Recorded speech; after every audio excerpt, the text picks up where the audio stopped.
C'est parti. C'est bon, Lolo ? On va faire un clap dans 30 secondes. Et tu pars 30 secondes avant moi, comme ça tu commences à changer. C'est calé. C'est technicien, on va pas les contredire. Non. De l'importance du clap. Ah oui, parce que moi si je l'ai pas, après je... Ah ouais. Je fais pas ça mourir, là. C'est parti. Ouais, tu donnes ? Ouais.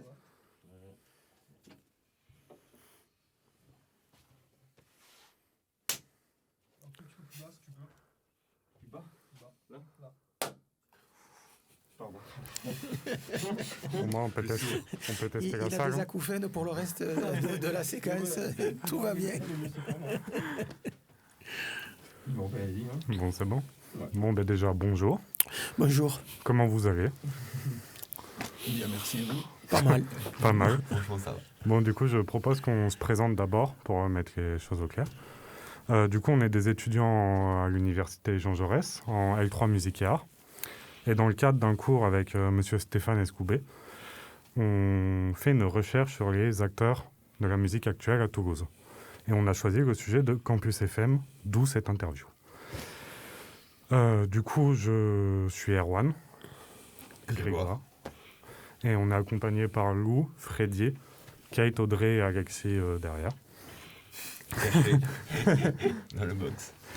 Et voilà. Donc voilà, pour commencer, on aimerait bien que vous puissiez vous présenter un petit peu chacun, personnellement qui vous êtes et qu'est-ce qui vous a amené dans la radio, c'est cette radio, Campus FM. Comment vous êtes arrivé ? Non, moi, je m'appelle Jean-Philippe Birac. À la radio, c'est Joe Kangourou. Je suis dans cette radio depuis 1989, donc ça fait un petit moment. J'anime une émission qui s'appelle Caramel Mou, donc depuis 33 ans. Et c'est le boulot qui m'a amené à la radio. De formation, je suis EduxP et je voulais travailler l'écrit avec des gamins qui avaient des problèmes assez majeurs à l'écrit.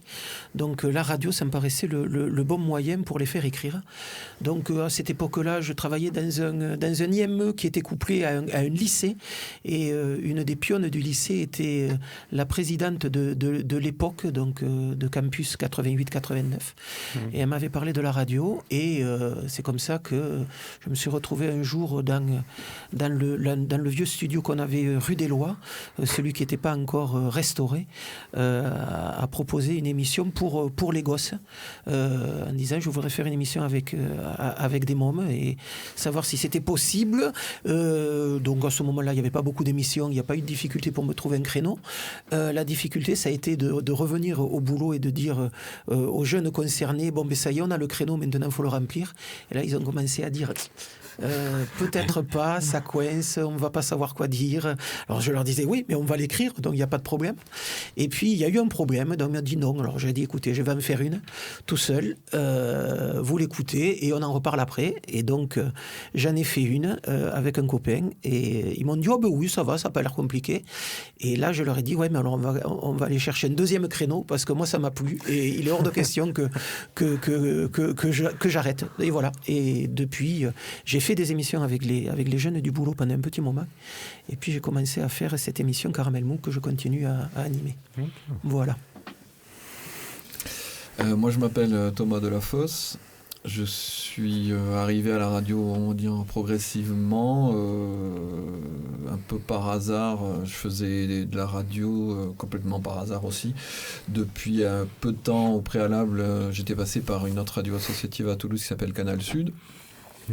Faire une émission où je passais de la musique sans doute pas très intéressante, mais en tant qu'auditeur de radio, j'ai découvert sans doute à peu près à ce moment-là une antenne sur Toulouse qui s'appelait Radio Campus Toulouse et selon mes goûts je me suis dit que ça serait bien plus logique que j'aille faire de la radio là-bas, donc je suis venu 1, 2 fois, 3 fois taper à la porte et proposer mes services bénévolement.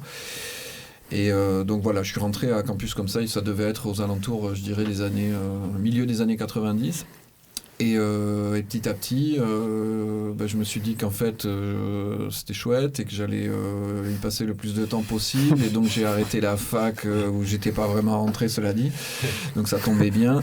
Et un peu par hasard, en fait, il y a eu la possibilité que je m'occupe de la programmation musicale à l'époque, qui était avec des moyens techniques bien différents de ceux que l'on a maintenant.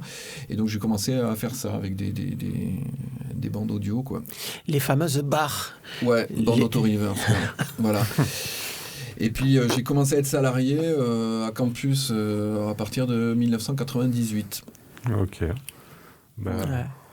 Et quand je dis les fameuses barres, puisque les bars avaient chacun un numéro et que les auditeurs téléphonaient pour dire « Ah, je veux savoir quel morceau vient de passer. » Oui, c'était quelle barre ? La barre 383. Attends, je vais regarder. Et c'était le principe pour répondre aux auditeurs à ce moment-là qui voulaient savoir le morceau qu'on venait d'écouter sur les longues plages où il n'y avait pas d'émission et où il y avait simplement de la musique diffusée.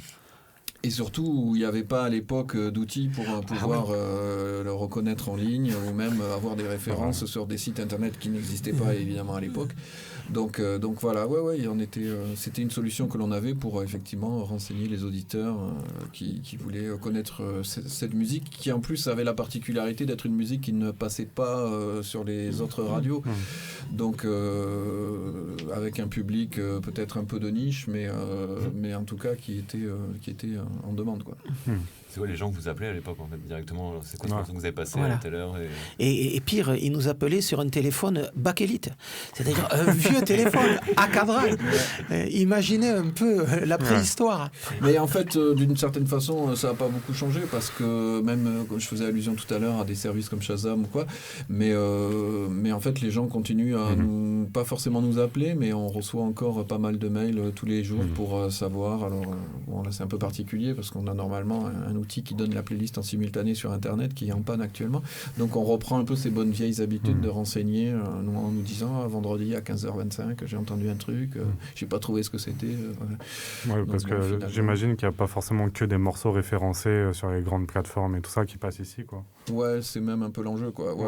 C'est ce que je me disais. On se fait un malin plaisir, effectivement. Du coup, forcément, Shazam, c'est pas forcément une science exacte, quoi. Bien que quand même, ça soit difficile de le contourner, quoi. Enfin, de le contourner. Voilà. À partir du moment où la musique est sur Internet. Oui. Voilà. Moi, il y a déjà pas mal de choses qui m'ont un peu titillé dans vos présentations. Je vais commencer, c'est par rapport à l'historique de Campus FM. Parce qu'en fait, dans nos recherches, nous, on est tombé sur le fait que la radio n'était pas active de 82 à 93, quelque chose comme ça. Donc, je ne sais pas quelles sont vos sources, mais là, elles sont fausses.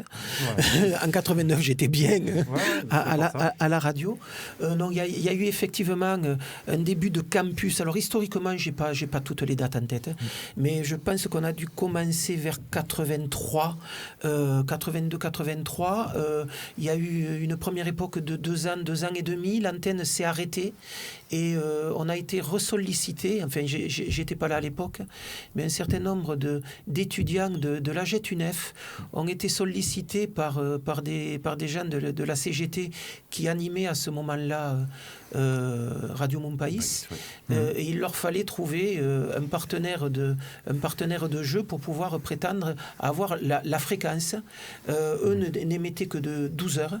Et donc, il fallait trouver 12 heures supplémentaires. Et ils ont demandé à des étudiants de la GET de voir ce qu'ils pouvaient faire. Et c'est comme ça que Campus est reparti. Okay.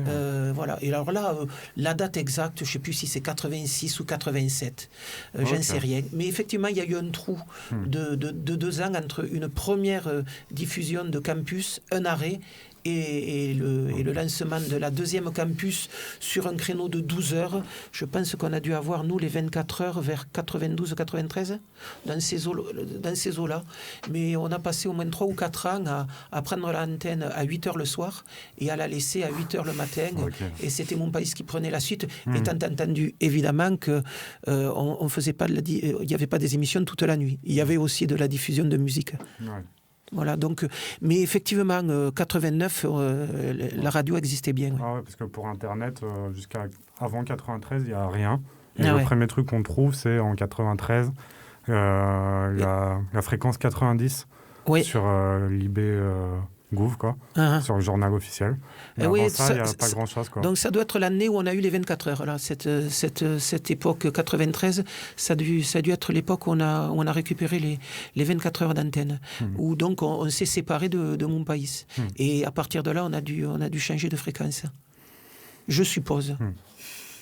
Mais on va refaire la fiche Wikipédia de Campus FM, ça c'est sûr. J'avoue que le début de l'histoire, il y a pas mal de points d'interrogation.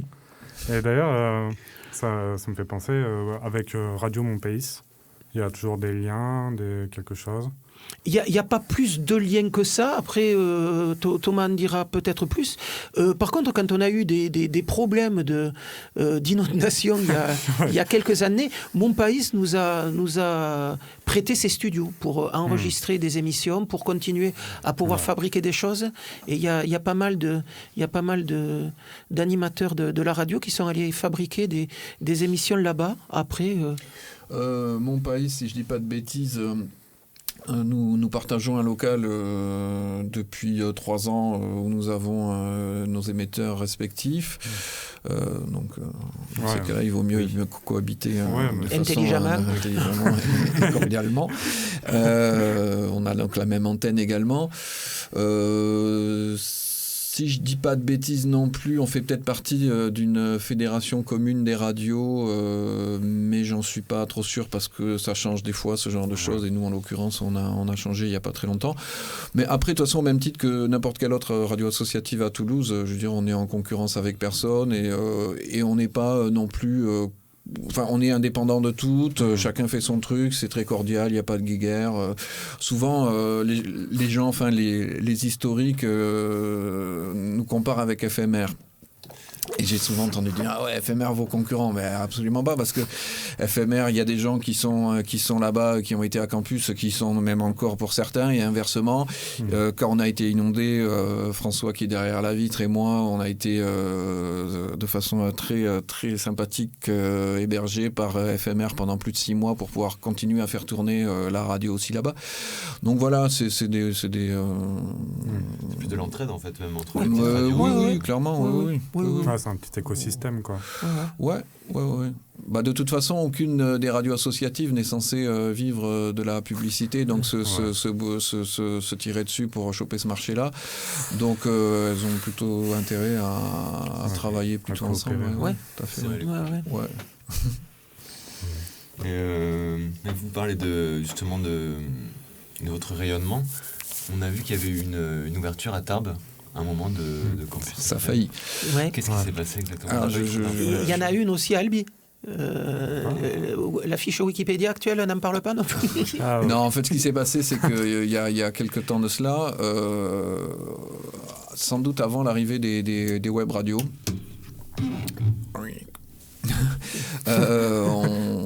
on avait déposé en fait des demandes auprès du CSA pour diffuser sur des villes universitaires de la région, en l'occurrence Castres, Tarbes et Albi. Donc on avait demandé les 3 villes en se disant au pire si on n'a pas les 3, on en aura peut-être 2 voire une, quoi. Donc effectivement de façon officielle on a fait ces démarches-là. Le CSA nous a autorisé Tarbes, donc on aurait pu, mais on l'a pas fait parce qu'en fait on a sans doute eu quelques soucis à ce moment-là de financiers, de plein d'ordres, et puis qu'on s'est dit que c'était pas la meilleure idée. Et en plus, à vrai dire, à choisir entre les 3, Tarbes c'était la plus loin géographiquement. Et voilà, et bon, le truc, finalement, on s'est dit non, mais ça sert à rien. Voilà.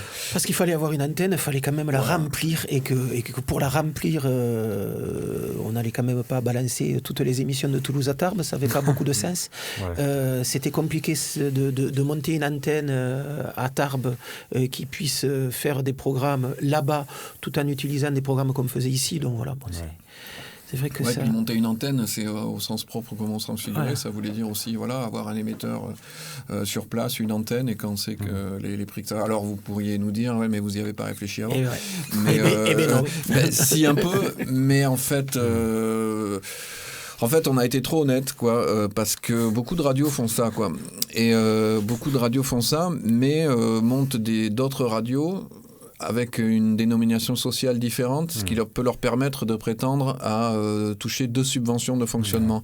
Et nous, comme on est un peu naïf et bête, on a fait les choses dans l'ordre et on a dit juste on sera à la même radio quasiment, mais on diffusera de là-bas. Ce qui voulait dire qu'on n'avait aucun bénéfice en plus en termes de subventions pour aller faire un truc qui était extrêmement onéreux. Donc à un moment on s'est dit on s'y est pris comme des manches et bon finalement voilà, et on en a tiré la conséquence. Et puis voilà, à un moment il y avait aussi il y avait une deadline de par le CSA qui arrêtait pas de nous dire bon alors cette fréquence à Tarbes, qu'est-ce que vous faites, vous la prenez, nous on a dit non, vous savez quoi, on va pas la prendre. Voilà, et, honnêtement on regrette pas trop quoi. Il y a bien à faire à Toulouse déjà, j'imagine. Il y a bien à faire à Toulouse. C'était un peu une question qui suivait, mais est-ce que vous avez des projets d'étendre un peu la radio ou de voir les choses différemment dans l'idée? Parce que justement, il y avait eu ce projet de Midi-Pyrénées plus large. Et je me suis dit, est-ce que c'est vraiment enterré en 2010 avec la fermeture de Tarbes? Ou est-ce qu'il y a quelque chose peut-être plus réfléchi du coup? L'univers, il a changé depuis parce que à cette époque-là, il y avait pas ou peu Internet et donc là maintenant je veux dire on est à Tarbes on est en Australie si on veut aussi, mais je veux dire c'est différent parce qu'il y a plus forcément ce truc qui nous cantonnait vraiment sur de la diffusion locale. Moi, comment je pourrais imaginer le truc, c'est plus effectivement se développer en tant que web radio pour atteindre effectivement des zones géographiques autres, mais en termes de radio FM. Et puis maintenant, de toute façon, le CSA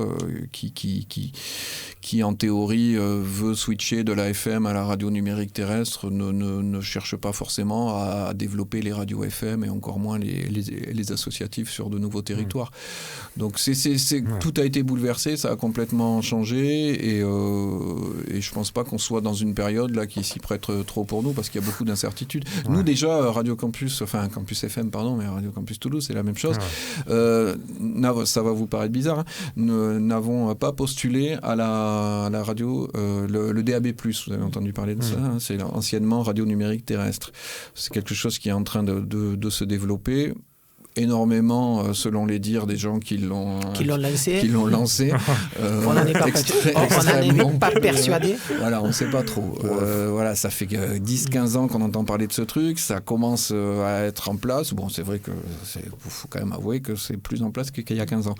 Mais bon, nous déjà, on a eu des grands débats ici, toujours est-il qu'on n'est pas là-dedans. Donc déjà, on ferait bien de regarder un peu ici ce qu'on veut faire. Est-ce que finalement on change d'avis? Est-ce qu'on y va? Parce que de toute façon, il faudra bien y aller avant de commencer à s'exciter sur avoir une antenne à Montpellier qui n'a pas besoin de nous parce qu'il y a déjà une campus, à Castres parce qu'il y a déjà une campus, à Bordeaux il y a déjà une campus. Voilà, il y en a plein des radios campus, hein. Il y en a plus de 30 ou je ne sais pas combien en France.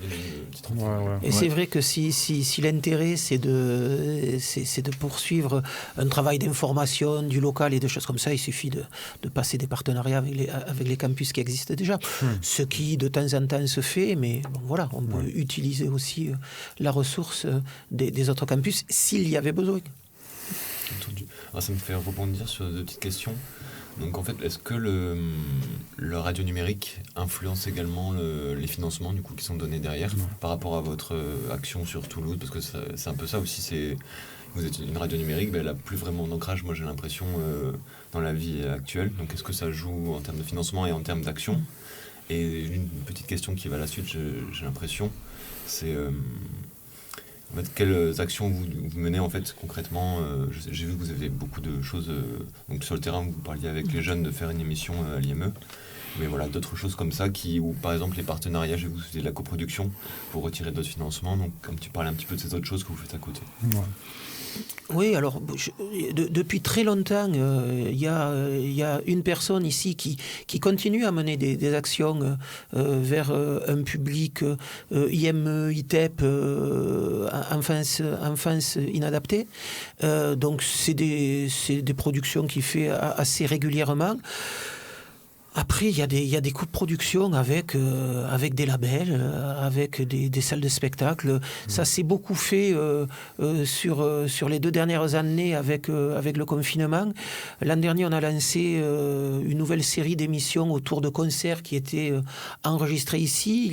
Il y en a beaucoup. Les premiers concerts à la radio, les musiciens étaient payés par les organisateurs de ces concerts-là qui ne pouvaient pas se faire à cause de l'interdiction des concerts en salle.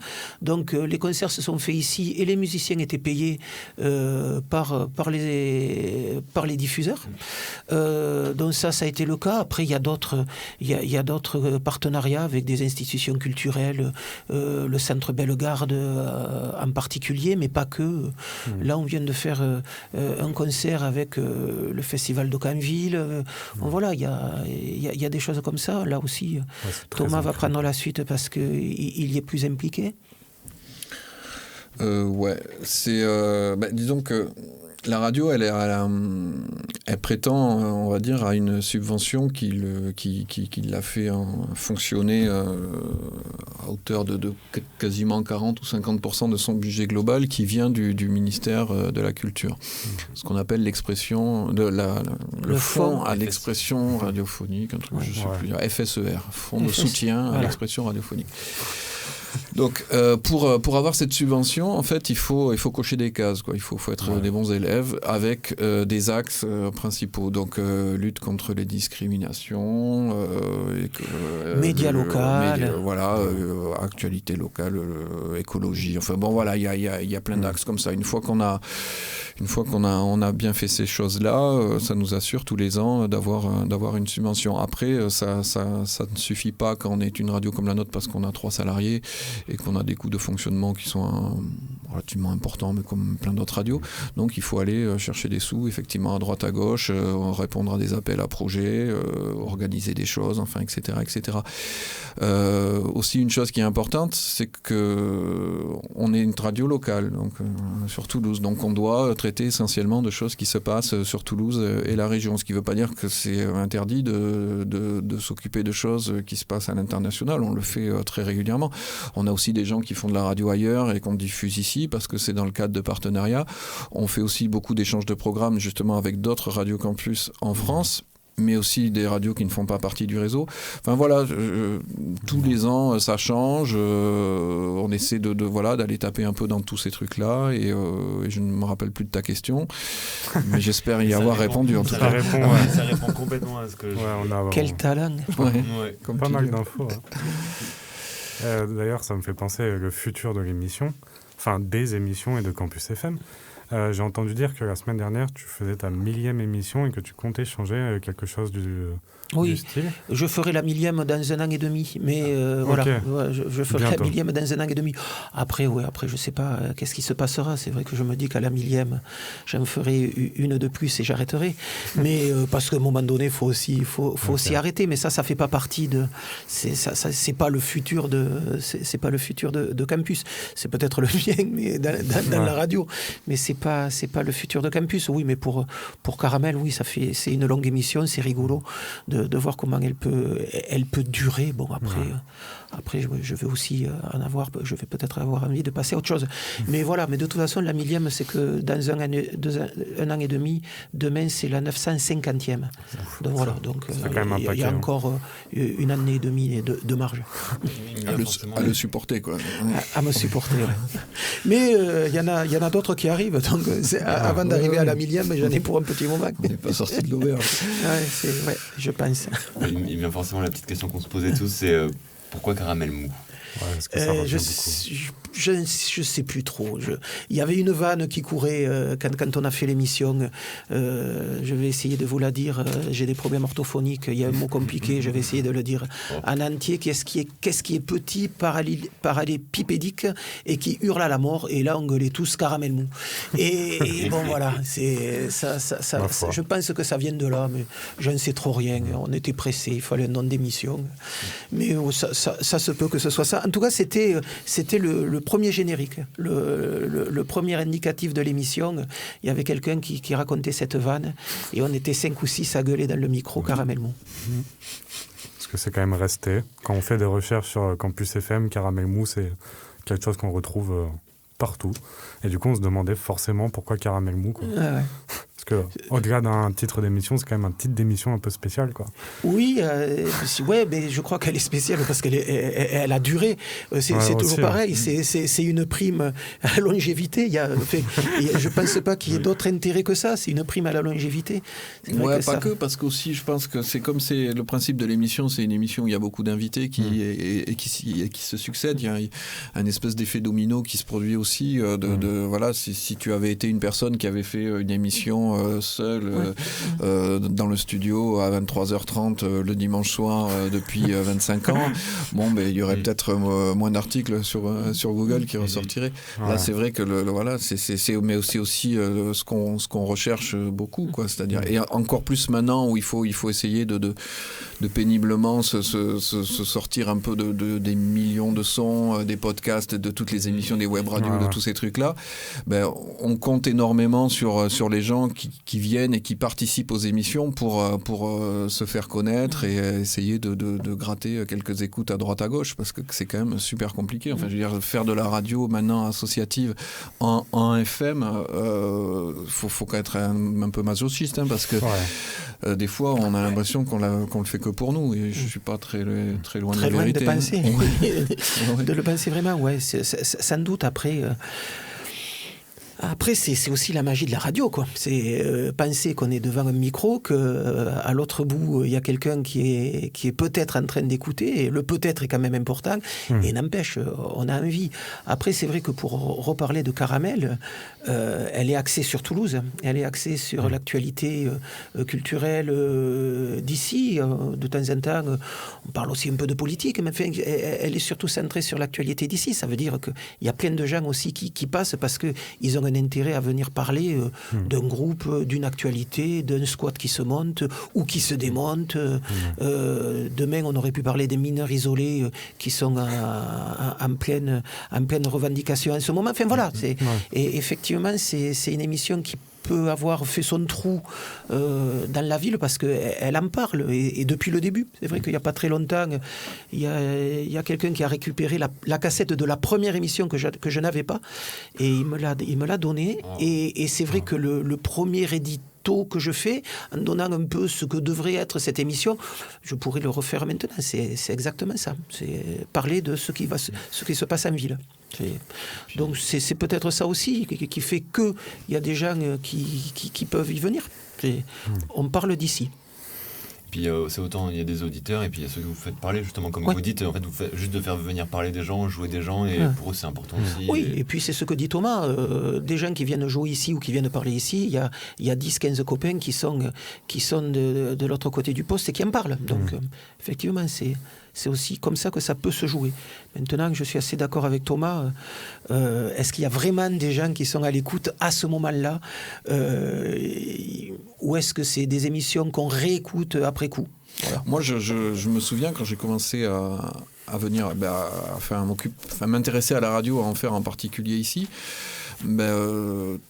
il se disait ce truc à Toulouse, tout le monde écoute Campus. Oui. Des gens de ma génération, des gens qui aimaient un peu la musique, tout le monde écoute, voilà. Et t'en entendais parler, des gens qui arrivaient de Paris, ah ouais, il y a une radio cool à Toulouse, machin, c'est Campus, machin, comme ça pouvait être le cas avec Grenouille à Marseille, ou Paris, bien sûr, Nova, ou des choses comme ça. Mais, et avec des émissions, avec des émissions un peu phares. Il y avait Sportaz à un moment donné. Donc, Sportaz qui était une émission qui retransmettait, qui faisait les commentaires sur des matchs de foot ou de rugby. Le slogan, c'était « Allumer la télé, on s'occupe du reste ». Et donc, cette émission-là était connue, très connue, et pas qu'à Toulouse. J'ai lu un article sur notamment ça fait pour la Coupe du Monde au bikini. Voilà. Oui, alors, ils ont fini la finale au bikini. Il y avait, je sais pas, 1000 personnes, quelque chose comme ça. Ah ouais. Enfin, il y avait du monde. solide. Du coup, je me rappelle plus ce que je voulais dire. Eh bien si, Ça partait par rapport à Nova, Grenouille, et que tout le monde écoutait Campus. Campus. Voilà, c'est ce que je voulais dire. C'était d'une certaine façon incontournable, parce qu'il n'y avait pas le choix d'une certaine façon aussi, quoi. C'est-à-dire, si tu t'intéressais un peu au funk, au rap des années 90 ou ce genre de trucs, ce qui était mon cas, c'est bien simple, t'en avais une à Toulouse, et t'en avais peut-être une ou deux dispatchées par là. Skyrock à l'époque passait du rock, d'où son nom. Et non, mais c'est vrai, hein, je ne dis même pas de façon ironique ou quoi. Et merde, encore j'ai oublié ce que je voulais dire. Et oui, et que maintenant, voilà, ouais, on était assez attachés à ce truc effectivement, ouais, il y a plein de gens qui écoutent, quoi. On était super fiers de ça et tout ça, quoi. Bon, maintenant, la donne, elle a changé, et j'aime bien faire ce parallèle avec l'idée qu'on était un commerce un peu florissant dans un bled, et tout le monde venait, tout le monde kiffait, et qu'un jour, un hypermarché s'est construit à 100 mètres, et que tout le monde forcément est allé faire ses courses à l'hypermarché. Donc qu'est-ce qui nous restait? Soit nos yeux pour pleurer, soit on pliait boutique, soit on essayait de copier l'hypermarché mais sans en avoir les moyens, donc on serait ridicule. Qu'est-ce qu'on a fait? C'est qu'on s'est transformé en petite épicerie sympa qui prend soin de ses quelques clients, et on essaie de faire en sorte qu'ils reviennent contents et satisfaits, et voilà. Et donc c'est un peu de fait ce positionnement qu'on a pris, comme je pense beaucoup d'autres radios associatives aussi, quoi. C'est-à-dire, voilà, des espèces de trucs. Et puis, on ne sait jamais, quoi. C'est les choses étant cycliques, effectivement, peut-être que finalement, comme d'autres objets que l'on pensait dépasser, la radio FM redeviendra un objet de convoitise. Pourquoi pas, hein. Pourquoi pas. Et peut-être des émissions se vendront à des prix. Peut-être aussi. Et manque de peau, on ne les a pas déposés et on n'aura pas les droits. Dommage. Non, ça fait beaucoup réfléchir en soi, ce sujet, parce que dans un sens, en fait, on va vers un campus FM qui multiplie les médias, entre guillemets, qui garde une branche FM centrale, mais qui vise à multiplier les publics par plusieurs plateformes, entre guillemets. Ouais, alors je pense que on est une radio FM avant tout. Ouais. On est encore, on a le droit d'être là parce qu'on en est une, et on est financé aussi parce qu'on en est une. Donc on aurait tort de se prendre pour une web radio, parce qu'on se ferait vite reprendre. Elles sont pas soumises aux mêmes contraintes, et donc voilà. Mais ce qui n'empêche pas que quelque part on en est une aussi, parce qu'on diffuse sur le web 24 heures sur 24.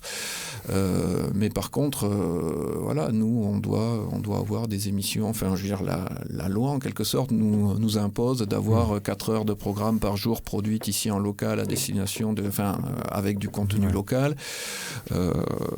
Donc voilà, c'est pas la même chose, mais moi ce qui me plairait ici en tant que programmateur musical depuis longtemps, c'est aussi peut-être, on y a pensé un moment, on n'a pas encore fait, mais c'est pas exclu qu'on le fasse, à la manière de ce que FIP propose, c'est-à-dire aussi de diffuser sur le net des canaux thématiques, quoi.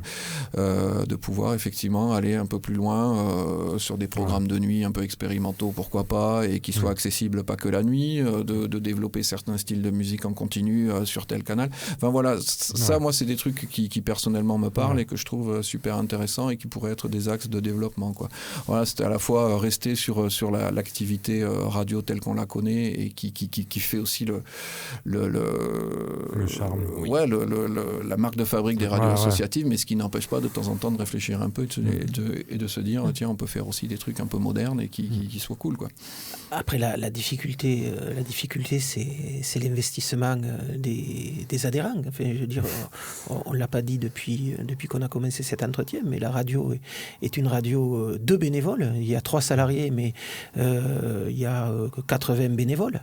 Ça veut dire que les projets de développement, ils sont aussi fonction de l'énergie qui mettront ou pas les bénévoles. C'est vrai qu'il y a plein de radios en France non associatives qui ont trouvé leur point de développement sur les podcasts. Il faut regarder Radio France qui actuellement génère peut-être la moitié de son audience par des podcasts.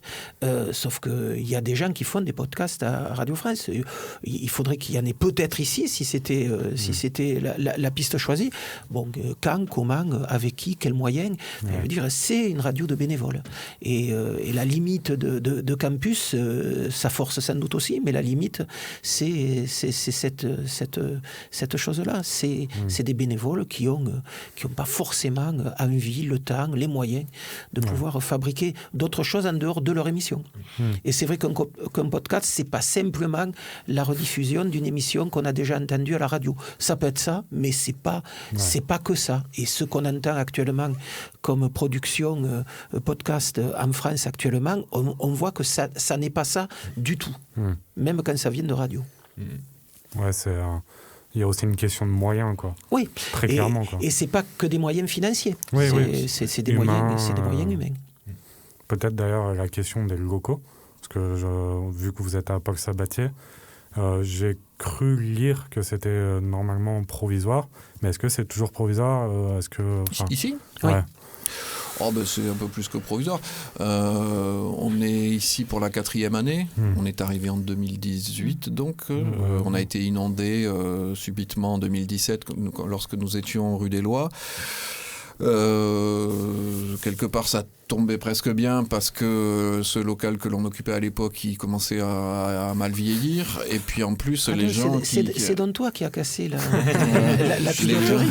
Les gens qui c'est un truc compliqué. C'est les gens qui nous logeaient, si on peut dire ainsi, mais le terme est un peu compliqué pour 1000 raisons, voulaient que l'on n'y soit plus. Donc tout le monde finalement a trouvé son compte. Peut-être un complot à chercher. Non, mais voilà. Alors, on a effectivement eu un local provisoire le temps que les locaux ici se fassent. Après, ici, on est logé par le Crous. C'est un local qui appartient au Crous sur la fac Paul Sabatier. On a une convention d'occupation de 10 ans. On en est à notre 4e année. Ça se passe visiblement bien, voire très bien. On n'est pas trop inquiet de ce point de vue-là. Après, ce qui a été un peu compliqué, c'est quand on passe d'une radio en plein centre-ville, rue des Lois, effectivement, à un local qui est là où on est. Voilà, on nous avait prédit une désaffection massive de nos adhérents et des invités qui ne viendront jamais à Paul Sabatier, comme si on était au fin fond du Vercors. Voilà. Voilà. Sauf qu'il y a une station de métro à 3 minutes d'ici et que quand même ça aide. Et la vérité, en fait, c'est qu'on n'a jamais eu autant d'adhérents que depuis qu'on est ici, et que même pour en revenir à ce qu'on disait tout à l'heure, le déclin, semble-t-il, de l'intérêt de la radio FM ou de la radio associative ou tout ce qu'on veut, peut-être qu'il existe certes, mais on a tous les ans de plus en plus de gens qui viennent nous voir pour faire quoi ? Attention, vous avez prononcé le mot tout à l'heure, du podcast. Alors ça c'est marrant. Voilà, le terme qui veut absolument rien dire, mais c'est pas grave. Ils viennent. J'ai un petit podcast sympa pour vous voilà. Ils viennent faire de la radio, mais pour eux, ils viennent faire du podcast. Tout le monde est content. Chacun y trouve son compte. Voilà. Mais en tout cas, voilà, on est semble-t-il attractif. Ça fait plaisir après tant d'années, quoi. Et ça fonctionne très bien de ce côté-là. Ouais. D'ailleurs, justement, le lien avec la fac, parce que c'est quand même quelque chose d'important à la création de la radio. Et est-ce qu'il est toujours d'actualité ? Je pense que oui, étant donné que vous êtes logé par le Crous. Mais bon, voilà. Mais quel est réellement le lien, du coup, étudiant avec Campus actuellement ? Il est qu'effectivement, on s'appelle Radio Campus. Après, pendant très longtemps, on nous a fait le reproche d'être un robinet à musique, à bonne musique certes, mais d'en être un. On a eu des rapports compliqués avec la fac, allusion à ce que je disais tout à l'heure. Mais on a eu un moment la chance d'avoir une personne à la présidence avec un peu de cervelle et qui s'est dit tiens, on pourrait faire plutôt autrement, plutôt que d'aboyer, on pourrait discuter quoi, avec ces gens-là. Quoi. Donc il y a eu un repositionnement, on s'est assis autour d'une table, on a dit tiens, plutôt que de chaque fois se gueuler dessus, est-ce qu'on pourrait faire des trucs ensemble, est-ce que ça vous intéresserait qu'on travaille avec vous, que vous travaillez avec nous et tout ça. Et puis au moment où on est arrivé ici, ce dont parle Thomas, c'est à peu près le moment où on est arrivé ici, et c'est vrai qu'on s'aperçoit qu'il y a de plus en plus de collaboration avec la fac depuis qu'on est sur la fac. On témoigne de notre présence en soi. Oui. Oui. Non, mais c'est vrai que ça se passe aussi bien. On est en étroite collaboration avec l'université fédérale qui coordonne donc les différentes universités de Toulouse. Tous les ans, on se voit en début d'année, on définit ce qu'on va faire, le nombre d'années. On n'est pas non plus l'organe de presse de la fac, je veux dire, mais on travaille effectivement en collaboration. Le Crous, c'est un peu la même chose. Enfin voilà, il y a une certaine forme de liberté, mais on se sent aussi un petit peu redevable d'une certaine façon du Crous, parce que je peux vous garantir que tout le monde n'a pas levé le doigt quand il a fallu reloger une petite radio qui avait été sous 80 cm d'eau. Et eux, ils l'ont fait, ils ont levé le doigt justement. Quoi. Et qui avait 30 ans d'histoire quand même déjà. Et qui avait 30 ans d'histoire. Oui. Mais bon, tu sais... Mais qui n'était pas la seule à Toulouse. Ouais, voilà, t'en as plein des assos qui sont en galère à Toulouse et qui aimeraient avoir des locaux gratos. Parce que, et tu peux très bien avoir 30 ans d'histoire et disparaître en un mois. On en a vu d'autres aussi. Quoi. Donc, c'était pas du tout gagné. C'est vrai. Donc, vous sentez bien ici? Moi personnellement je suis là tous les jours, je m'y sens bien, j'aime bien ce local, il est très bien pour faire de la radio.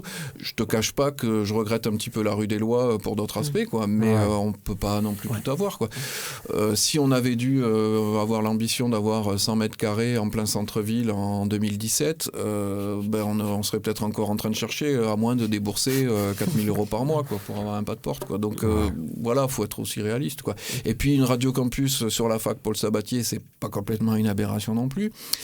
Et voilà, non, oui, on s'y sent bien. Oui. Après, il y a ce que dit Thomas, ce que vous disiez tout à l'heure et que je peux partager. Quand on était au centre-ville, il y avait plein de musiciens qui déboulaient à la radio parce qu'ils jouaient 2 heures plus tard. Et voilà, c'est peut-être moins le cas ici, mais c'est vrai que le métro, il faut quand même pas exagérer non plus, quoi. On est à 3 minutes. Effectivement, on peut pas transporter un piano, mais une guitare, c'est facile sur les 200 mètres qui nous séparent de l'arrêt pharmacie. Donc non, c'est... Il y a un parking ici. Et il n'y avait pas rue des Lois. C'est vrai, il y a un parking. Le périph' quand même. Il y a le périph' aussi. Bien sûr. Mais évidemment. Et le parking, il est vide le week-end. Peut-être un peu moins dans la semaine, mais le week-end, il n'y a personne. Et pour avoir visité pas mal de radios en France, elles ne sont pas toutes dans l'hypercentre. Oui. Non, c'est plutôt très correct. Même le studio est grand. On peut y mettre plein de musiciens. On peut jouer en direct. Non, c'est quand même... On est quand même bien, oui. Ok. Oui, il y avait juste une petite chose, donc en faisant nos recherches, j'ai vu qu'il y avait spécifiquement en 81, c'était justement l'élection de Mitterrand qui avait pris position pour que les ondes soient publiques et que tout le monde puisse faire ses propres radios, donc présenter des styles de musique différents, etc. Et l'année d'après, la possibilité de faire recours à des pubs. Et là, donc, les articles parlaient d'une réelle scission, en fait, dans un bouleversement dans le monde de la radio un peu alternative. Est-ce qu'on se met à faire des pubs, on devient une entreprise, ou est-ce qu'on continue à faire notre musique, on fait nos trucs et on va se débrouiller? Et qu'est-ce que ça vous parle, ça? Qu'est-ce que ça vous dit? Tu fais sans doute référence un peu au cas Énergie, qui est né effectivement du mouvement des radios libres et qui est devenu ce qu'il est devenu, quoi. Sans juger forcément, d'ailleurs, mais... moi je sais pas parce que j'étais pas là à l'époque et moi je suis arrivé quand je suis arrivé à campus, je veux dire la question se posait même pas, quoi, hein. C'était je sais pas trop quoi dire. Ouais, moi je sais pas. Enfin, là pour le coup c'est philosophique. Qu'est-ce que c'est une radio libre? Effectivement, il y avait cette idée de sortir un peu de la logique des producteurs de disques, de la logique commerciale de la musique, puisque quand même les radios associatives se sont d'abord positionnées sur la musique, ce qui était un peu étonnant par rapport à tout ce qu'on avait entendu pendant la campagne de 81, et ceux qui étaient les radios pirates avant 81, c'est-à-dire des lieux d'expression. Il y en a une ici qui a sévi pendant un petit moment, Barbe Rouge, qui est devenue Canal Sud. Barbe Rouge, c'était là où on pouvait entendre le collectif des objecteurs de conscience parler, ils avaient une émission. C'était vraiment de l'expression, c'était pas de la musique. La musique venait illustrer. Oui, c'est vrai. Si je peux me permettre. C'est vrai aussi.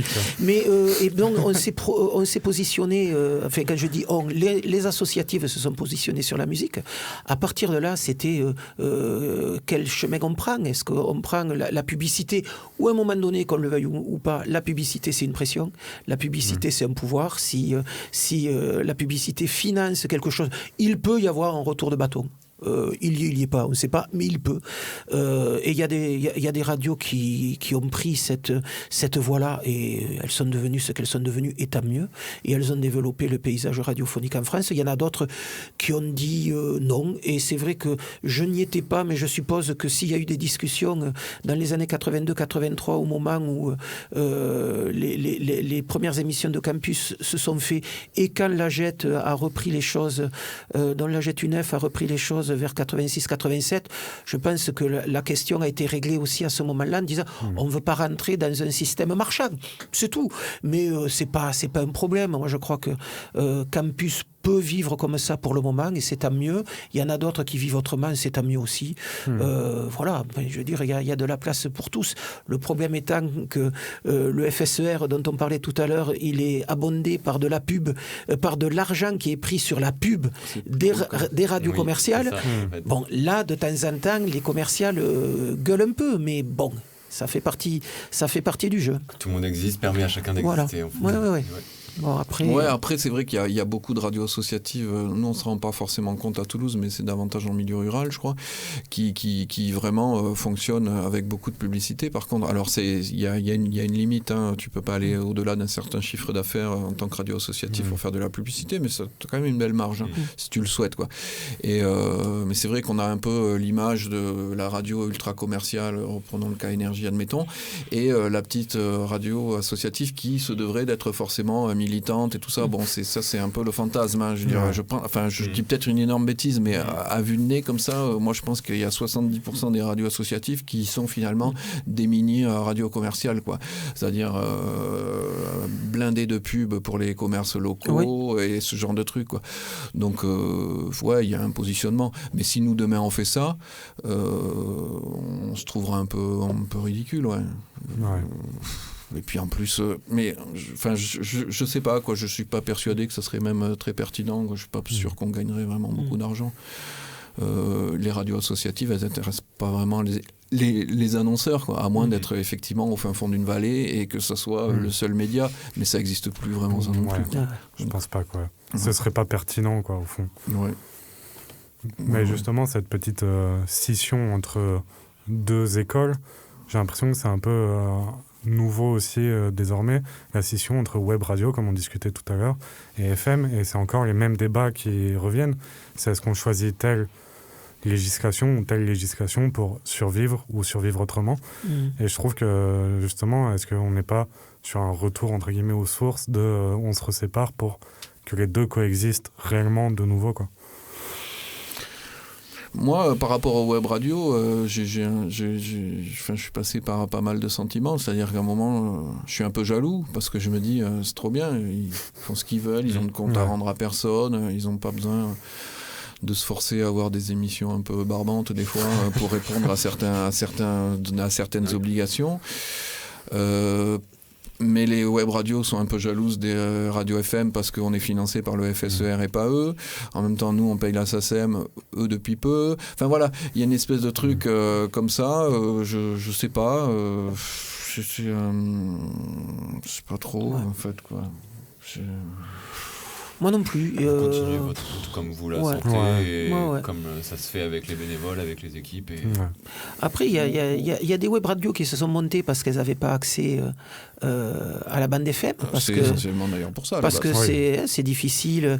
Il y a des web C'est très radios qui difficile. se sont montées autour de collectifs. Et moi, celle-là, je pourrais m'en rapprocher. Enfin, je pourrais me sentir proche de ces radios-là. Il y a aussi des web radios qui se sont montées autour d'un personnage. Mhm. Là, c'est du stand-up. Enfin, pour moi, c'est du stand-up.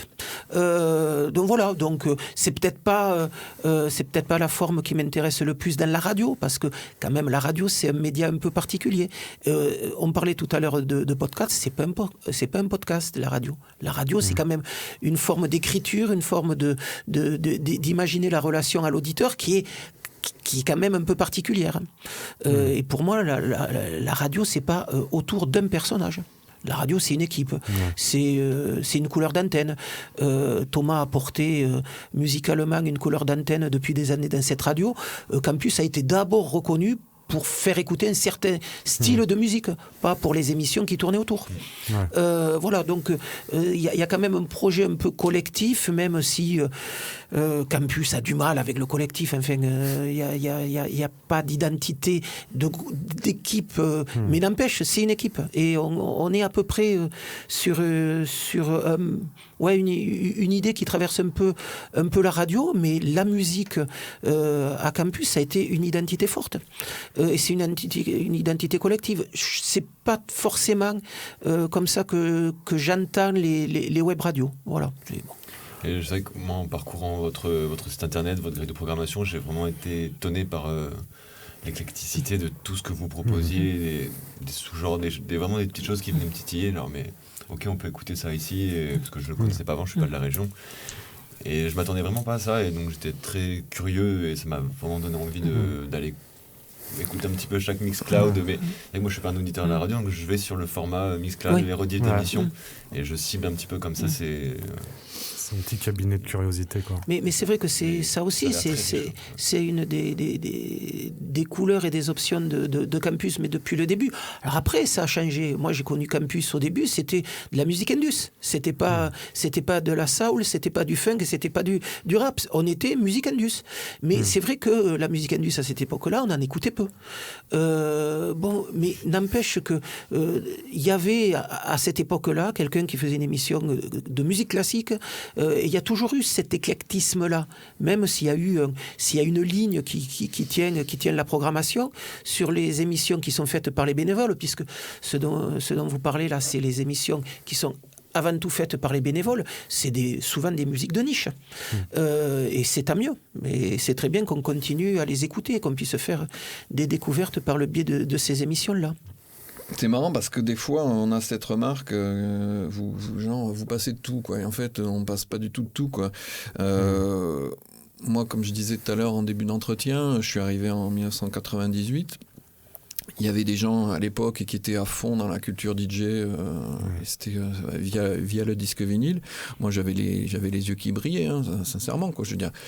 Et bon, j'ai bouffé ce truc-là, et les gens qui vraiment animaient la radio, musicalement, hein, j'entends, hein, je parle de musique. Et quand j'ai repris un peu ce boulot-là de la programmation, parce que d'autres le faisaient avant, hein, mais j'ai essayé de perpétuer cette vibe musicale là, petit à petit, en allant chercher des trucs. On a l'impression, enfin les retours que j'en ai, c'est que effectivement, c'est éclectique, mais ça l'est pas tant que ça non plus, parce qu'il y a plein de styles musicaux qui sont volontairement pas traités ici, quoi, parce que ça serait pas logique. Et il y a plein de radios associatives en France, voire même à Toulouse, où la démarche elle est complètement différente. C'est-à-dire que tu peux très bien avoir de 17 à 18 heures une émission de métal ultra violent, et qui s'enchaîne avec une émission de reggae, qui va s'enchaîner avec un programme sur la cuisine. Enfin, tu vois. Et il y a ce parti pris de dire c'est un peu le bordel, mais c'est un chouette bordel, hein, je veux dire, je ne critique pas. Et c'est construit comme ça, et les gens s'y retrouvent. Et ici, alors, on m'a parfois qualifié un peu de petit censeur d'ayatollah ou de Staline une fois plus récemment. Moi, j'ai toujours été attaché à ce qu'effectivement, il y ait une lisibilité dans la succession des émissions, tout comme il peut y en avoir une dans la lisibilité de la musique. Je veux dire, c'est une playlist, quoi. Ça raconte une histoire. Et donc voilà, tu construis ta grille de façon horizontale, c'est-à-dire que tu sais plus ou moins que tous les jours, à partir de telle heure à telle heure, tu vas avoir plutôt tel style d'émission avec des climats plus que des musiques en particulier. Et moi, c'est ça qui me fait kiffer et que j'essaie de faire et de proposer à la radio depuis tant d'années maintenant, et ça me plaît toujours autant. Mais ouais, moi personnellement, je suis super attaché à ça. Ouais. Mais ça se ressent à la lecture de la grille, honnêtement. Il y a un fil et c'est cohérent. En le lisant comme ça, les titres, C'est pas évident, hein, parce que justement, tu travailles avec des gens qui sont bénévoles, qui ont des contraintes familiales, professionnelles et je ne sais quoi. Donc, il faut construire ce puzzle en tenant compte de tous ces trucs-là. Et c'est, c'est chouette. Et puis, bon, cette année, voilà, on a une fois, en début d'année, avec une collègue, on s'est dit, putain, mais on a combien d'émissions cette année, quoi, à la semaine? Et en fait, en prenant vraiment tous les formats, du petit truc de 3 minutes à l'émission de 2 heures, mais on était à plus de 90, quoi. Ouais. Et on s'est dit, quand même, c'est pas mal. Hein. Je suppose que ça exige une rigueur d'organiser ça. Et je suppose que les réunions doivent être un peu compliquées dans l'idée d'organiser ça. Tu vois. Alors que sur le fait que les réunions soient compliquées, ça je peux te le garantir. Ça c'est sûr. Toutes les réunions. Mais après oui, une rigueur... une rigueur venant de nous, parce que oui, il faut accompagner les gens qui ont besoin d'être accompagnés, il faut accompagner ceux qui arrivent et qui n'ont qu'une expérience et qui ont envie de progresser. Mine de rien, il faut aussi faire progresser ceux qui arrivent et qui n'ont pas plus envie que ça de progresser, parce que je trouve ça super direct. Et puis voilà, il faut remplir effectivement des cases, il faut jouer avec les gens qui sont en direct, ceux qui ne sont pas en direct, il faut enregistrer, des fois il faut retoucher. C'est beaucoup de boulot. Je veux dire, on est 2 au quotidien ici, physiquement, à faire tourner cette radio en tant que salarié, et on a énormément d'interactions avec plein de bénévoles, comme disait Jean-Philippe, avec plein de profils différents, de gens qui ont des envies différentes, des capacités différentes, des objectifs différents. On a des gens je dirais pas qui règlent avec les dents qui règlent le plancher, parce que c'est pas vrai, mais je veux dire, on a des gens qui sont en Sciences Po, eux, leur délire, c'est qu'ils veulent absolument rentrer sur Inter, aux cultures, des trucs comme ça, et voilà, et donc ils ont envie d'apprendre, ils ont envie de faire, ils ont envie que ça soit carré, des trucs comme ça. Bon, après, il y en a, ils le font comme s'ils allaient faire un tennis une fois par semaine. Mais je veux dire, c'est pas une critique, quoi. C'est cool aussi. Il faut accepter tous ces profils-là et faire en sorte que ça marche, quoi. Et ça fait la richesse aussi de la radio par sa diversité. Ouais. Une petite question qui nous venait des studios aussi, c'était est-ce vous avez des souvenirs de personnes, de groupes ou d'événements qui sont passés par Radio Campus dans toute leur histoire quand vous étiez là et qui ont marqué, qui sont revenus ou il s'est passé quelque chose, un souvenir comme ça, je sais pas. C'est vrai que vous parliez de la Coupe du Monde de 98. C'est vrai que la finale au bikini avec Sportas, c'est quelque chose d'assez marquant à la radio. Après, je sais pas. Des souvenirs, quand tu es là depuis 25 ans minimum, t'en as plein. Après, un artiste en particulier, un artiste toulousain ou un groupe toulousain par exemple qui est venu jouer ici et que vous retrouvez 2 ans plus tard signé dans le pire label. Oui, non, mais... moi je peux t'en citer un il y en a un. Le mec qui apparemment c'est le plus qui a la cote chez la ménagère de moins de 40 ans, quoi. Allez. On ne le dira pas à ta place. On pourra biper si vous voulez. Aurel San. Ouais. Voilà. Le mec, il avait sorti son premier disque à l'époque. Il habitait encore à Caen, je pense, et il était archi pas connu, quoi. Et à l'époque, les labels, même quand ils étaient petits, ils avaient quand même du budget. Ils faisaient faire la tournée des radios des artistes, quoi. Donc, au même titre que d'autres villes, il avait dû passer par Toulouse, et puis il était passé. Le mec très sympa et tout à l'époque. Hein. Mais je te parle de ça. Ça devait être en, je sais pas, au début Au des premier années album, c'est 2009. Ouais, même peut-être Perdu avant ça. d'avance, Hein. c'est 2009. Ouais. Ouais. Donc après moi, si tu veux, ce qu'il fait maintenant, ça m'intéresse pas plus que ça que musicalement, mais bon, c'est marrant de voir qu'effectivement, tu peux effectivement faire la tournée des radios assos et devenir une méga star, comme c'est le cas. Voilà, hein, pour répondre un peu à la légende du gars qui a percé. Hein. Après. Oui, après, bon, comme ça, j'ai des noms, mais. Il y a des moments, Campus a fait pendant très longtemps des retransmissions dans un endroit qui n'existe plus, le Mandala, de choses qui s'appelaient les leçons de jazz. C'est vrai que pour moi, c'était des moments assez terribles. Faire des émissions en direct d'un lieu, dans le casque, quand on faisait les interviews, entendre le bruit des chopes de bière et des conversations qui se faisaient entre les sets. C'est vrai que c'est comme ça aussi que j'imaginais la radio. Donc ça, c'est des trucs un peu importants. Après, la radio aussi, elle a eu un moment où elle a fait de la production discographique aussi. Quoi. C'est-à-dire qu'il y avait des gens qui étaient là aussi pour ça et qui ont acquéri les compétences pour le faire, donc avec des gens, que ce soit ici en local ou à l'étranger. Il y avait eu un gros projet à un moment avec des artistes sud-africains, avec des gens de campus qui étaient partis plusieurs semaines là-bas pour justement travailler et revenir après avec des artistes ici pour qu'ils puissent se produire et enregistrer. Et ça a été un sacré moment, parce que des artistes qu'on n'a jamais revus depuis, mais qui étaient assez passionnants. Et il y a eu des résidences, il y a eu des choses qui ont été faites aussi avec l'Espagne. Enfin voilà, c'était aussi des périodes qui étaient assez foisonnantes, quoi. Et aujourd'hui, les résidences, des choses comme ça ça c'est un peu regrettable, mais c'est des choses qu'on fait moins, On fait moins parce que on n'a pas forcément le temps ou on peut pas forcément s'appuyer sur des gens qui ont envie de faire ça, mais peut-être ça viendra ou peut-être qu'on s'y prend mal, hein. Mais c'est des trucs. Ou le matériel est volé. Le matériel est volé, oui. Je fais allusion. Tu veux qu'on en parle, c'est ça? Non, pas besoin. Confession. Non, mais c'est vrai qu'après, il y a, je sais pas, on a fait un concert ici d'un groupe qui s'appelle Boost 3000 que Thomas programmait déjà depuis 2-3 ans. Bon, c'est vrai que c'est drôle d'accompagner comme ça et de faire écouter ces gens-là en direct depuis la radio. C'est vrai que c'est des bons moments. Et je me dis que pour moi, ça sert à ça aussi, là, Campus. Ça sert aussi à ça. À pouvoir programmer, à pouvoir donner la possibilité à des groupes de se faire écouter, des groupes d'ici. On parlait de Triple Juice tout à l'heure qui sont venus hier, c'est du même acabit. C'est vrai que c'est après des noms. Bon. Non, mais voilà. C'était pour l'anecdote, mais je trouve ça vraiment, c'est vraiment intéressant. Je trouve cet aspect de donner cette oreille, en fait, surtout avec là en ce moment où c'est compliqué de se produire pour beaucoup de groupes locaux. Ils n'ont pas beaucoup d'endroits. Ce qui est l'avantage marrant, c'est de voir tous les artistes qui pensaient percer, qui sont passés par la radio, dont on n'a plus jamais entendu parler. Oui. Ça, je préfère. Et là, tu as des noms.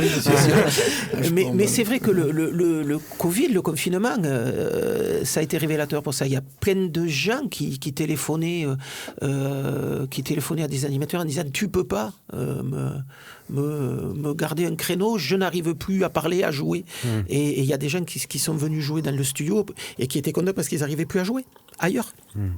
Donc ça aussi, c'est un épiphénomène. On peut se dire que ça ne va pas revenir tous les ans, mais c'est vrai que ça a permis ça aussi à un moment donné. Voilà. Et ça, par contre, peu de radios qui ne sont pas associatives peuvent se le permettre. Parce que on a un cadre qui peut être rigide. Tu parlais tout à l'heure d'être carré. Oui, la gestion doit être carrée, mais en même temps, c'est assez élastique. Il y a des créneaux, il y a du temps, il y a des moments pour pouvoir faire autre chose. Après, le problème, c'est de savoir quand est-ce qu'on l'écoute. Mais le produire, ça permet ça aussi, une radio associative. Moi, je pense que, justement, comme on disait, le prêt des locaux et tout ça, ça a été compliqué, personne n'a levé le pouce. Mais je pense qu'avec Radio Campus, du moins, je pense qu'entre Toulouse et Radio Campus et la scène musicale de Toulouse, il y a une relation de confiance. Enfin, du moins, c'est ce que je ressens. Parce que beaucoup d'artistes savent que la radio existe et ils savent qu'ils pourront toujours demander, du moins les artistes que je connais sur Toulouse. Et je pense qu'il y a vraiment cette relation de confiance. La radio fait confiance aux artistes toulousains de venir les voir et de donner du contenu. Et les artistes font confiance à Radio Campus de pouvoir donner ces péages-là quand ils en ont besoin et les diffuser et leur donner du soutien au fond. Mais ça, c'est peut-être toi qui est représentant de ce genre de truc, Jean-Phi. Moi, j'ai l'impression que je suis assez hermétique justement à ça et que en tant que programmateur musical, j'ai jamais voulu faire passer en priorité, on va dire, le critère du local, quoi. C'est pas que je considère que c'est pas bon, hein, mais c'est que bon, voilà, j'ai toujours essayé de faire gaffe à ça, quoi. Et c'est bien si effectivement les artistes en local se sentent appréciés ici et qu'ils ont envie de venir taper à la porte, tant mieux. Mais ça, pour le coup, je pense que c'est peut-être plus effectivement aux émissions particulières qui le doivent, plus qu'à la programmation, qui reste un truc effectivement un peu opaque et pas voilà. Ça rejoint un peu à ce que je disais tout à l'heure, quoi. C'est-à-dire que c'est aussi le parti pris de pas mal de radio asso, quoi. C'est-à-dire vraiment de bastonner sur du local. Et moi, je sais plus avec qui j'en discutais, mais il y a certaines radios, limite, t'as un groupe qui amène un CD, mais même ils l'écoutent même pas, ils le mettent, quoi, parce que c'est local, quoi. Alors moi, s'il faut faire ça, merci, j'arrête. Hein. Mais après, c'est vrai que c'est des partis pris, moi. Ça fait un petit moment que je m'aperçois que la programmation musicale de l'émission, ça n'est que des choses qui viennent de Toulouse. Bon, c'est jamais que 4 ou 5 morceaux par émission, ce qui est quand même pas non plus énorme. Mais c'est vrai qu'une émission comme la mienne, elle sert aussi à ça. Mais c'est qu'une émission, c'est pas la radio. C'est qu'une émission. Voilà. La radio fait plein d'autres choses. Mais c'est vrai que ça permet aussi effectivement de parler de gens qui grosso modo le mérite aussi. On a quand même une scène musicale à Toulouse qui est suffisamment foisonnante, inventive pour qu'on puisse lui donner un peu de temps de parole. Mais voilà, mais il y a des émissions qui sont faites pour ça. Un film musical, c'est pas forcément sa fonction. Un film musical, c'est de servir de colonne vertébrale à une radio. Après, il y a des émissions de reggae qui parlent de reggae fabriqué à Toulouse, mais qui n'empêche, il passe beaucoup de Jamaïcains. Et c'est normal. Donc voilà. Mais je crois qu'il y a des émissions comme ça qui, de toute façon, font passer des artistes locaux, mais parce que on a quand même la chance d'avoir une scène assez terrible à Toulouse, quels que soient les genres. Je me permets de dire qu'il est 16h58. Eh bien, c'est une bonne chose. Ouais. Donc, il est temps d'y aller. Ouais. Moi, j'ai Poney Club, là. Bon, après, si vous avez... moi, je peux rester un peu plus si nécessaire. Hein, si vous n'avez pas fini les questions, je suis... On a la majorité des... Ouais. Ok. Ben, en tout cas, merci beaucoup, du coup. C'était super intéressant. On a appris plein de choses. Pour l'accueil, pour la discussion. Ouais. C'était vraiment enrichissant. Et ça éclaircit pas mal de choses, honnêtement. C'est enrichissant de savoir qu'on est enrichissant. Donc ouais, on est toujours là. Toujours utile. Hein. Écoutez, merci beaucoup en tout cas. C'est dans la boîte. Ouais. J'espère que c'est le cas là-bas. Les studios. Allô les studios. Bon, à demain. Peut-être. Peut-être. Tu as reçu le concert ?